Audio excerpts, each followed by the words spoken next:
देखो अब इस क्वेश्चन में फिर से इसको समझा रहे हैं हम तुम्हें। यहाँ पे ये किस फार्मूला की तरह वर्क करेगा अगर ध्यान से देखो तो उस लिस्ट में से ए square B square C square 2ab 2bc 2ca, लेकिन 2ab में माइनस है, 2bc में प्लस है और 2ca में माइनस है।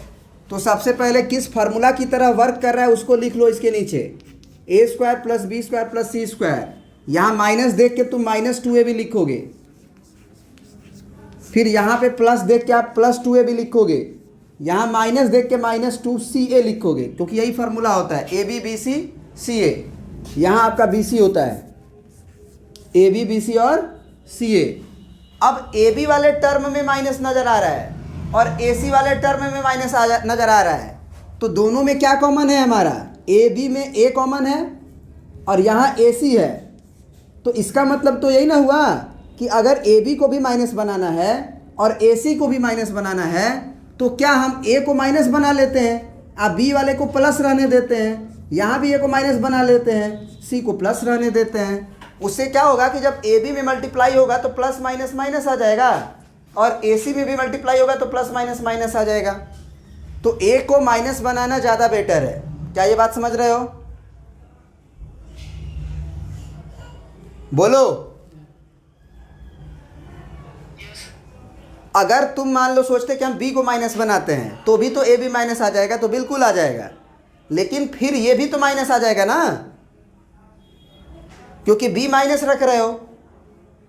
तो इसीलिए पहले देख लो कि किन में माइनस है। जिन दो में माइनस होगा उसमें कॉमन पकड़ लो।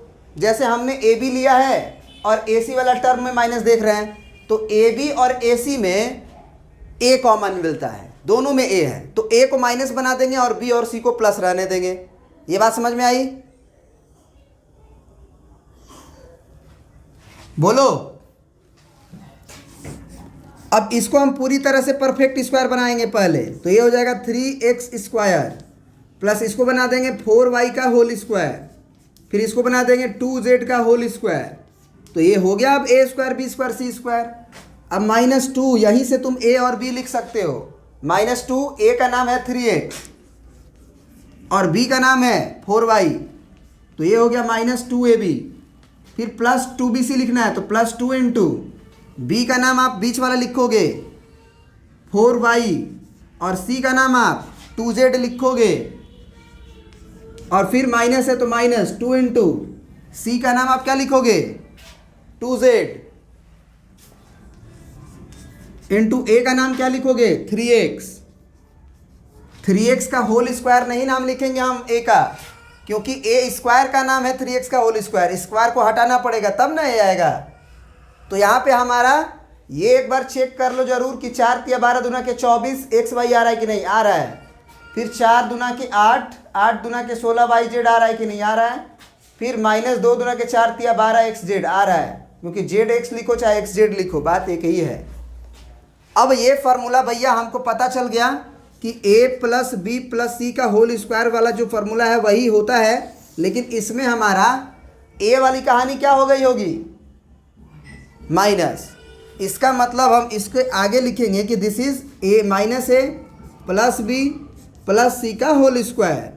इसका मतलब a के जगह पे आप -3x लिखो, b के जगह पे आप +4y लिखो, c के जगह पे आप +2z लिखो। अब बताओ ये आंसर हम लिख दिए क्या? सुनना ध्यान से।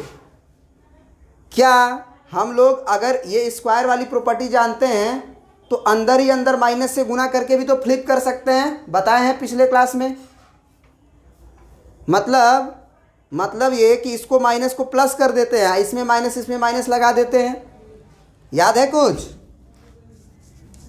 तो ये 3x हो गया और ये -4y और -2z।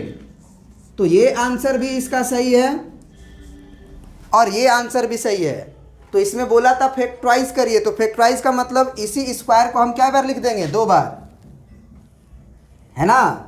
आपको बताया गया है कि कोई भी नंबर का स्क्वायर होता है, 4 का स्क्वायर होता है तो वो 4 × 4 लिखाता है, 5 का स्क्वायर होता है तो वो 5 × 5 लिखाता है। तो अगर ये पूरे नंबर का स्क्वायर है तो -3x प्लस 4z अब प्लस 4y अब प्लस 2z एक बार, फिर माइनस 2x माइनस 3x है, माइनस 3x प्लस 4y अब प्लस 2z भी आप आंसर लिख सकते हो, या इसको भी आप 2 बार लिख सकते हो, मतलब कॉमा करके लिख सकते हो कि आंसर ये भी हो सकता है 3x minus 4y minus 2z into 3x minus 4y minus 2z। तो क्या ये बात समझ में आया? यहाँ पे ये वाला बात समझना जरूरी है। ये तो समझ में आ ही गया होगा कि इस माइनस को हम प्लस, इसको माइनस माइनस कर सकते हैं स्क्वायर के चलते। यहाँ से भी इस कॉन्सेप्ट को तुम समझ सकते हो। अगर तुम b को भी देखो, अगर तुम ऐसे सोचो कि सर b और c वाला टर्म प्लस है, b और c वाला टर्म क्या है? प्लस है, तो सर b को भी हम माइनस बना देते हैं और c को भी हम माइनस बना देते हैं, और a को हम प्लस रहने देते हैं, बस a को हम प्लस रहने देते हैं। तो bc वाला टर्म हमारा क्या हो जाएगा? माइनस माइनस प्लस हो जाएगा कि नहीं हो जाएगा? और अगर a प्लस है अब b माइनस रहेगा तो ab वाला टर्म माइनस आएगा ही। फिर यहाँ पे ac वाला टर्म है, हमने क्या बना रखा है? c को माइनस और a को प्लस, तो ac वाला भी टर्म माइनस रहेगा। तो आप दोनों b और c को या तो दोनों माइनस बना दो, या ab और ca में जो a कॉमन है तो इसमें भी माइनस है इसमें भी माइनस है, तो a को माइनस बना दो, बोथ विल बी सेम। दोनों कहानी से सेम आंसर आएगा, अलग नहीं होगा। क्या ये बात समझ गए आप लोग? बहुत बढ़िया। नेक्स्ट